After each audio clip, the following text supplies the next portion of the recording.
Donc bonjour Mélissa. Bonjour, ça va bien? Écoute, impeccable, impeccable. Alors Mélissa, pour tous les auditeurs qui regardent un petit peu cette vidéo, je t'avais rencontré en conférence et tu m'avais impressionné par le fait, je dirais, d'oser affirmer qui on est et d'oser faire un métier qui nous fait vraiment plaisir, qui nous enthousiasme. Donc ah pardon, vas-y, tu voulais dire quelque chose. Mais je m'en allais dire, est-ce que ça a été ça ta première réaction ou ça a été plus comme un mais qu'est-ce que c'est? Non, parce qu'en fait, si je kiffe le contraste. Ah, d'accord, ok. Donc, ce que tu fais un peu ton style me parle complètement. Donc, non, j'ai pas été surpris. Ah si, par le hochet, j'ai été surpris. Oui, Voilà, d'accord. Oui, de couleur, oui. voilà, c'est ça. Mais par contre, te voir débarquer en robe de mariée devant 1200 personnes, moi, j'ai trouvé ça complètement cool. Non, mais parfait, merci. Parce que je sais parfois ça peut créer un certain clash dans l'esprit des gens, puis ensuite ils s'adaptent. Ça prend un processus d'adaptation, je pense. Ouais, mais ce qui est cool, c'est que du coup, tu mets les gens dans l'émotion. Et du coup, ils sont plus Oui, réceptifs. exact, J'ai exact. l'impression. Oui, absolument. C'est calculé. Donc, Mélissa, je te laisse te présenter si jamais avant le début de cette interview. Ben, en fait, Mélissa Normandin-Robert, je m'auto-proclame comme une experte en paillettes parce que je suis une coach en affaires, mais j'aimais beaucoup mieux dire que je suis une experte en paillettes. En fait, mon travail, c'est vraiment de trouver l'unicité chez les gens, puis c'est de le mettre de l'avant, puis de faire en sorte que les entrepreneurs, les femmes brillent. Je m'adressais vraiment à une clientèle entrepreneur. Maintenant, on a plusieurs projets et plusieurs programmes qui vont être aussi pour les femmes, point. Donc, ma clientèle est davantage féminine, évidemment. Je viens du Canada, ce qui explique mon non-accent, parce que c'est vous, en fait, qui avez un accent. C'est cela, oui. Oui, ben oui, évidemment. Je suis une maman, maman de trois beaux enfants, et je suis quelqu'un. Puis je pense que des fois, on n'ose pas l'exprimer quand on se présente. On est beaucoup au niveau professionnel au départ, mais j'ai appris avec les dernières années d'être de plus en plus près de ma nature. Puis en fait, je suis juste quelqu'un qui a décidé de remettre le plaisir au centre de sa vie, puis de questionner en fait sur c'est quoi la vraie vie. Fait que je suis dans un processus de changement, de transformation depuis quelques années. Mais à la base, je suis une experte en paillettes. C'est ça que je fais. Très important. Et je crois que tu me réserves quelque chose pour le mois de novembre, non? Oui, en fait, le 7, 8, 9 novembre, on débarque à Paris avec nos événements paillettes. Donc, l'événement, la thérapie, je m'en bats les couilles, qui, T'es sérieuse? qui est une journée où, collectivement, plein d'actions pour pouvoir se défaire du jugement des autres. Donc, la thérapie, je m'en bats les couilles. Avec la soirée Fuck la routine, c'est suivi de cette soirée-là. Et on a notre bal de paillettes. Donc, c'est une journée de conférence mais qui se termine par un bal. C'est un événement qu'on fait, en fait, à Shawinigan depuis Shawinigan, qui est ma ville, Pailletteville, évidemment. Et c'est un événement qu'on a depuis maintenant 3 ans. C'est 800 femmes qui se regroupent d'un peu partout, qui viennent dans ma ville où je suis née. Et là, on exporte cet événement-là à Paris, donc le 7, 8, 9 novembre prochain. Question, c'est uniquement pour les femmes, du coup. Non. En fait, les femmes sont évidemment la clientèle cible, mais si vous êtes des hommes intelligents, vous allez avoir un paquet de femmes présentes habillées en princesse qui ne demandent que ça, avoir des princes. Donc, techniquement, il faut être là, mais là, c'est juste les hommes intelligents qui comprennent le sous-message. Très bien, très bien. Écoute, moi je vais passer aussi un sous-message, hein. Je ne dirai pas non à une invitation. D'accord. Ok, super. Donc si t'es parti, Mélissa, on enclenche les questions et c'est génial parce que tu as parlé de plaisir. Et du coup, voilà, ma première question c'était comment faire selon toi pour vraiment trouver un métier qui nous fait vibrer et oser quelque part partir vers ce métier-là. Trois choses, en fait, que j'ai remarquées depuis quelques temps. Premièrement, il faut revenir à ses valeurs. Ces valeurs qui sont fondamentales et qu'on oublie de nous enseigner, en fait. À l'école, dans un cheminement scolaire, c'est pas nécessairement quelque chose qu'on va nous enseigner parce que ça voudrait dire qu'il faut réfléchir par soi-même et je pense que le système actuel ne veut pas qu'on fasse ça. Donc, de revenir à ces valeurs profondes, et quand je disais tantôt le plaisir, pour moi, le plaisir, c'est une valeur primordiale, tout comme la liberté. Si je n'ai pas de plaisir dans ma vie, je m'éteins. Donc, de prendre conscience de ça, puis de me dire, est-ce que dans mon travail avant ou dans ma vie d'avant, est-ce que j'étais toujours dans le plaisir? Je pense pas. Donc, il y avait un décalage, j'étais moins heureuse et il y a une roue toujours qui tourne comme ça. Donc, de revenir à ces valeurs, ça, c'est une des choses très importantes. De revenir à l'adolescent qu'on a été aussi. parce que cet adolescent-là n'a pas encore été contaminé. Je dis adolescent ou enfant, n'a pas encore été contaminé par ce qu'on attend de nous, ce que la vie ou la société attend de nous. Ce qui fait que quand on est un adolescent, on a des passions, on a des rêves, on a des buts. On pense pas qu'on va pouvoir en faire carrière. Ou en fait, on pense qu'on peut en faire carrière, mais on nous dit avec les années que ce ne sera pas possible. Donc, peut-être de revenir à ça. Et la troisième chose, c'est, et je pense que ça, vraiment, c'est primordial, d'arrêter de s'éloigner de la facilité. Quand c'est facile pour nous, ou que c'est dans notre nature profonde, c'est comme si on avait toujours tendance à repousser ça. De se dire, non, ça peut pas être ça, c'est trop facile. Mais non, ça peut pas être ça. Le talent que j'ai en ce moment, par exemple, dans mon cas, c'est la musique. Je me suis souvent dit, je peux pas faire carrière de ça. Voyons, personne réussit en musique, c'est trop facile. Pour moi, m'asseoir au piano puis jouer pendant 3 heures de temps, c'est d'une facilité extrême. Et pourtant, ça résume le plaisir, ça résume ce que j'aime, ça résume mes passions. Donc, quand dans mon cas, pour ma part personnelle, plus j'ai essayé d'éloigner ce qui était très facile pour moi, plus je m'éloignais de mon idéal de vie, en fait. C'est super intéressant. Donc là, grosso modo, ça veut dire que là où on prend du plaisir, là où on est naturellement doué, quelque part, c'est quelque chose qu'on fait facilement et du coup, on n'a pas forcément conscience ou on se dit que c'est pas possible de réussir à vivre de cette activité-là, quoi. Exactement. Je regarde, j'ai une amie qui est presque ma sœur cosmique, Marilyn, Marie Make-up pour les gens qui la connaissent.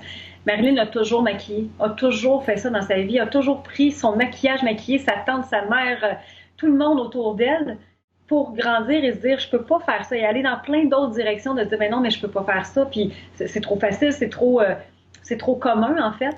Et finalement, aujourd'hui, ce qu'elle fait, c'est exactement ça. Elle est artiste maquilleuse, elle a son académie de maquillage. Et les gens qui ont du succès, de ce que je remarque autour de moi, c'est des gens qui, justement, ont utilisé tous ces dons et ces passions-là et qui en ont fait réellement un véritable métier. Alors, du coup, Mélissa, quel conseil tu pourrais donner pour aider les gens à en prendre conscience de ces talents-là, de ces facilités-là? Revenir à l'adolescent. Vraiment de se dire, si j'avais à rencontrer l'adolescent que j'étais et que j'avais à lui parler, premièrement, est-ce qu'il serait fier de moi? Des fois, la réponse, c'est non, parce qu'il dirait, mais t'es rendu un adulte tellement ennuyant.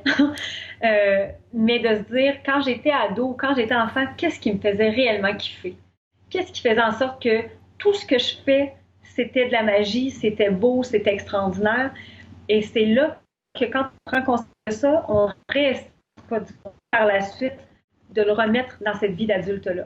Si par exemple c'est la musique, remettez de la musique dans votre vie. Moi maintenant, le travail que je fais, je suis coach en affaires. Donc moi j'aide des entrepreneurs avec leur entreprise.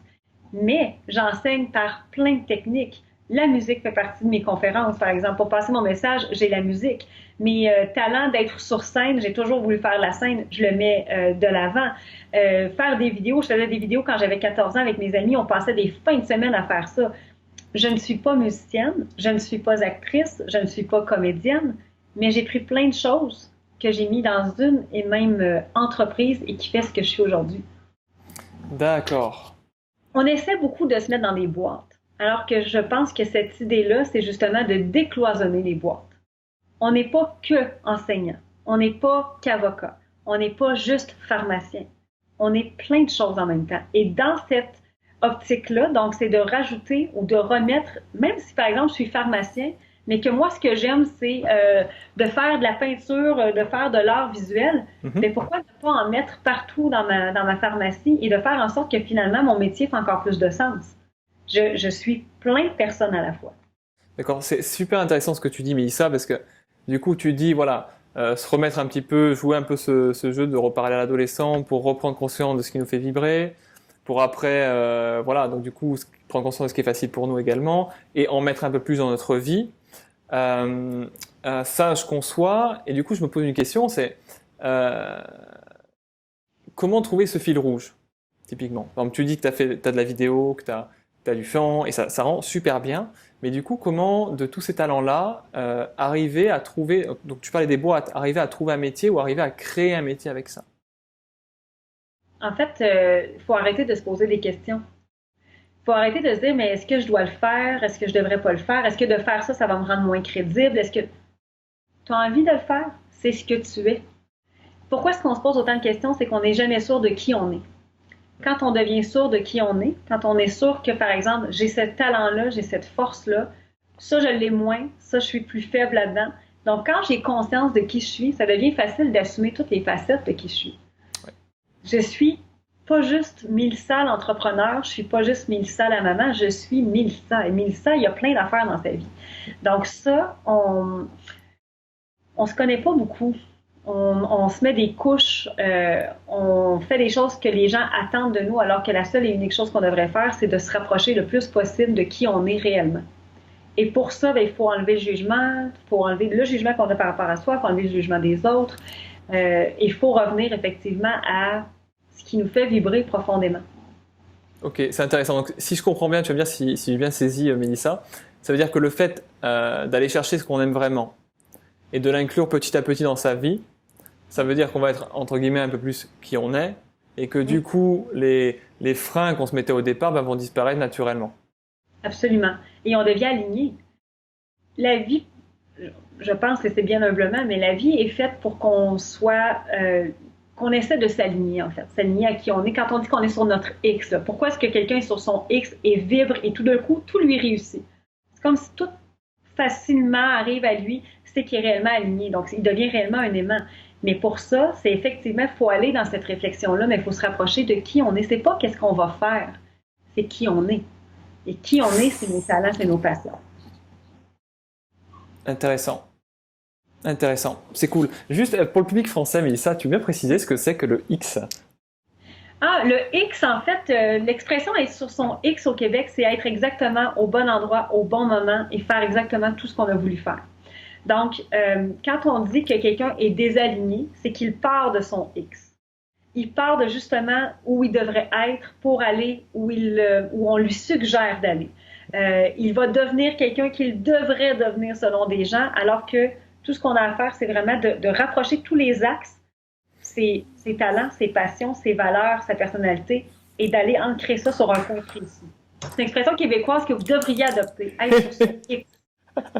Écoute, maintenant ce sera fait, hein. Oui. Donc ok, donc je retiens, pas trop se focaliser sur le faire, mais plutôt à remettre plus d'être dans sa vie, et du coup le faire viendra tout seul, grosso modo. Oui. Tu sais, Jeff, il y a 3 ans, moi, en fait, je suis entrepreneur depuis toute ma vie. Je ne connais pratiquement que ça. J'aurais été une très mauvaise employée, là, mais vraiment une mauvaise employée, parce que la liberté est primordiale chez moi. Donc, on ne peut pas me dire quoi faire. Je reste les règles. C'est très difficile. Bref, j'avais une entreprise dite traditionnelle avec... je ne sais pas si on va faire la connexion. C'est Non, marqué connexion de alors, médias. ça bug par moment, mais on arrive à te comprendre. Donc je pense que c'est bon. Parfait. Si vraiment je suis complètement largué, je te demanderai de répéter. Mais sinon... Parfait. Ok. Donc, j'avais une entreprise dite traditionnelle avec pignon sur rue, donc une boutique avec des succursales et tout ça. Et je suis devenue, en fait, c'est devenu le modèle d'affaires que c'est aujourd'hui, qui est principalement sur Internet. Et ça me donnait une très grande liberté, mais pour moi, il manquait la connexion humaine qui est réellement importante aussi. Et maintenant, Paillettes Inc., c'est un programme pour les entrepreneurs de formation, mais c'est maintenant un prétexte aussi, parce que tout ce qu'il y a dans Paillettes Inc., c'est tout ce que je suis. Il y a de la musique, il y a des gens du showbiz québécois parce que je suis productrice aussi. Moi-même, je monte sur scène, je fais des spectacles avec mon guitariste. Et je me pose pas la question, est-ce que je devrais le faire? Non, c'est moi. C'est carrément moi. Fait que j'ai mis tous les éléments que j'aime et j'en ai fait vraiment un travail qui me ressemble complètement. Cool. Et du coup, Mélissa, alors, quel conseil tu pourrais donner, par exemple, aux gens qui commencent à identifier un petit peu qui ils sont, ce qu'ils aiment faire, et qui n'osent pas forcément, par rapport au regard des autres, à cheminer vers ça? Euh, c'est sûr qu'il y a, au niveau du jugement des autres, il doit y avoir à un moment donné une espèce de, je veux dire, de switch ou de changement de pensée. Le jugement des autres, on dit que c'est la deuxième peur la plus grande, pardon, après celle de la mort. On a peur de la mort et on a peur du jugement des autres. C'est fou, là. Moi, à toutes les fois que je lis des études sur la peur et que ça sort, je me dis, mais à quel point est-ce qu'on n'ose pas être qui on est et on n'ose pas faire ce qu'on veut faire parce qu'on a peur de ce que les gens vont dire. Moi, j'ai réglé cette peur-là. Évidemment que parfois elle est encore là, mais beaucoup moins qu'avant, en me disant, Mais est-ce que je vais en mourir? La réponse, c'est non. Est-ce que quelqu'un va me regarder de façon étrange? Probablement. Mais ça ne m'appartient pas à moi. C'est plus à moi, ça. Donc, encore là, je reviens à ça, mais je sais qui je suis. Je sais qui je suis. Parce que j'en ai pris conscience. Parce que quand je doute, en fait, c'est que c'est des failles qui ne sont pas encore nécessairement explorées. Mais je n'ai plus à... Moi, si tu me dis, par exemple, tu es une très mauvaise entrepreneur, tu as le droit. Mais moi, je sais que je suis une bonne entrepreneur. Je ne suis pas la meilleure. Je suis une bonne entrepreneur. Si on me dit, parce que moi, souvent, on va critiquer mon intelligence, mes haters vont critiquer mon intelligence de par le look que j'ai. Donc, forcément, les cheveux longs n'égalent pas intelligence. Je ne savais pas, mais on me l'a appris dans les dernières années. Donc, si quelqu'un me dit, forcément, cette fille-là n'est pas intelligente, je sais que je suis intelligente. Je le sais. Si tu me dis, par contre, que je ne peux pas monter un meuble Ikea, donc je ne peux pas l'installer, non, effectivement, je ne peux pas, ce n'est pas dans mes compétences. Donc ça, c'est de faire ce travail-là très souvent, de se dire, mais je suis qui, moi, au fond? Je suis qui? Qu'est-ce que j'ai à apporter à cette vie-là? C'est quoi mes talents? C'est quoi mes forces? C'est quoi mes compétences? Mais ça, c'est un travail que je fais régulièrement. Aussitôt que je vois qu'il y a quelque chose qui ne fonctionne pas ou que je remets en doute, c'est parce que je n'ai pas exploré ça et je n'ai pas une bonne connaissance de moi dans ce domaine-là. Mais c'est un travail qu'on ne veut pas faire. C'est un travail qui parce que premièrement, c'est exigeant et c'est un travail qui est confrontant. Très confrontant. J'ai envie de te dire c'est-à-dire, mais ouais, je te le dis quand même, c'est-à-dire. Confrontant parce qu'on a peur de découvrir qui on est, ça fait peur. Parce que quand on va vraiment découvrir qui on est, on va se permettre beaucoup plus de choses. Et là, se permettre beaucoup plus de choses implique beaucoup de décisions, parfois personnelles, parfois professionnelles, parfois on va découvrir que finalement, le mode de vie dans lequel on est ne nous convient plus. Peut-être que là, ça va impliquer des changements de vie. Donc, quand on commence à faire cet exercice-là, qu'on commence à faire « Ah, finalement, je ne suis pas comme ça, je préfère ça », ça veut dire que dans ma vie, je ne l'ai pas en ce moment, il va peut-être falloir que j'aille dans cette direction-là. C'est ça qui est confrontant, en fait. Quand on se pose pas de questions et qu'on nous dit tu dois aimer le jaune parce que tu dois aimer le jaune, tu dois aimer cette émission de télévision-là parce que tout le monde la regarde, on se pose pas de questions, c'est ça que tout le monde fait. Quand on veut sortir de la masse et quand on veut se découvrir, il y a un petit élément plus problématique qui peut arriver. D'accord. Donc si je résume grosso modo, le regard des autres, ça va nous impacter, mais en fait, c'est eux que ça dérange et c'est pas forcément nous. Donc à partir de là, on peut mettre. C'est je m'en bats les couilles. Je m'en bats les couilles. C'est tout. Elle dit que je m'en bats les couilles. Ok. Ouais. Avec le sourire, ça passe toujours bien. Ouais, je pense qu'il y a toujours, ça se passe toujours mieux avec le sourire. Et Oui. du coup, ouais, donc du coup, tu disais aussi que le fait de chercher qui on est vraiment, ça peut nous faire prendre conscience que notre vie ne nous correspond pas. Du coup, si on veut continuer dans cette voie-là, à prendre des décisions qui nous correspondent davantage, mais qui peuvent être des gros changements, des gros changements de vie. Exact. Parfait. Exactement. Ouais, bah, c'est marrant, ça me fait écho. Tu vois, moi j'avais un projet pour revenir m'installer en Corse. Tu connais la Corse ou pas, Mélissa? Je connais la Corse, mais je n'y suis pas allée encore. On me vante les mérites de la Corse sans arrêt. Ah bah écoute, moi je te conseille d'y aller parce que tu te rappelles Jérôme Ferrari qui avait chanté sur la scène de la NBS? Oui, Tu sais, d'ailleurs, il m'avait dit Jeff, est-ce que tu peux lui demander à Mélissa de me faire un coucou? Donc si tu veux bien faire un coucou à Jérôme, Jérôme, il est très grand. Hein? le plus grand chanteur de Corse du point de vue de la taille. C'est le plus grand chanteur de Corse. Donc bonjour Jérôme. Super. Et ouais, du coup, moi, tu vois, si je suis mon cœur, je pars demain m'installer là-bas. Et pourquoi pas? Écoute, moi là, je vois mes professeurs de formation de coach pour voir si ça gêne pas la formation que je suis en train de suivre de partir. Et je me laisse 6 mois pour prendre une décision, mais ouais, c'est vraiment le choix de cœur, quoi. Et encore là, souvent, là, comme de ce que j'entends, en fait, ce serait la facilité pour toi. C'est ton instinct, ton intuition. C'est là que ton cœur te mène. Et regarde, on va toujours contre ça. Non, ça peut pas être ça. Ça peut pas être ça, c'est trop facile.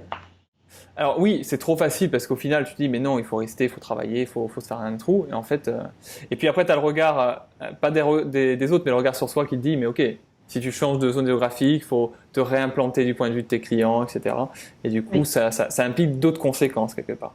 Absolument. Donc c'est la facilité, j'ai l'impression, si tu vas me dire si j'ai bien compris, hein, mais ça, c'est la facilité dans le choix, Et Oui, c'est la difficulté dans le fait d'assumer les conséquences. absolument. C'est cool, hein. C'est cool, c'est cool, c'est cool. Euh, on arrive presque au bout, mais Issa, éventuellement, je te dirais, est-ce que tu aurais un dernier conseil à donner à des gens qui se cherchent encore, qui cherchent un peu à quoi ils servent, qui cherchent un peu leur orientation? Si tu avais un seul conseil à donner de différent de ce que tu as pu donner, qu'est-ce que ça pourrait être? Ben, en fait, c'est une réflexion, mais le plus beau cadeau qu'on peut pas se faire, c'est de se découvrir vraiment, de découvrir la véritable personne qu'on est. Et pour y arriver, oui, effectivement, il faut se questionner, assurément. Mais on a une vie à vivre. Hein. Moi, je reviens souvent à ça, mais on a une seule vie à vivre. Moi, j'ai décidé, pour ma part, que ce ne serait pas dans l'œil des autres, ce ne serait pas dans le regard des autres, ce serait pour moi, d'où l'importance de remettre le plaisir. Et ça aussi, on l'oublie trop souvent, parce qu'on ne l'a pas enseigné. La vie, ce serait sérieux. Je ne sais pas qui l'a décidé, mais pour moi, ce ne sera pas ça. Donc, quand on veut faire quelque chose, autant personnellement, professionnellement, familialement, même égoïstement pour nous, c'est inconcevable qu'il n'y ait pas une petite partie de plaisir. Sinon, pourquoi on est là? Pour se faire chier, pour faire du temps? Pour moi, ça ne fait pas de sens. Donc, de remettre le plaisir au centre de tout. Vraiment au centre de tout. Merci beaucoup, Mélissa. Ça me fait plaisir. Et puis je te dis à très bientôt, au 7, 8, 9 novembre. Hein, si c'est toujours... Mais... Grand Rex, c'est extraordinaire. Au Grand Rex, en plein centre de Paris. D'accord, ok. Oui, oui. Super. Putain, c'est cool. Écoutez, merci à tous les auditeurs qui nous ont suivis. Et puis, du coup, Mélissa, ils trouveront tes liens en bas de la vidéo, donc ils pourront te suivre et voir un petit peu ce que tu deviens et qui tu es un peu plus en détail. Sur Instagram, c'est ma plateforme préférée, puis je suis loin d'être pertinente. L'avertissement est là. Au revoir, Mélissa. À bientôt tout le monde. Bye.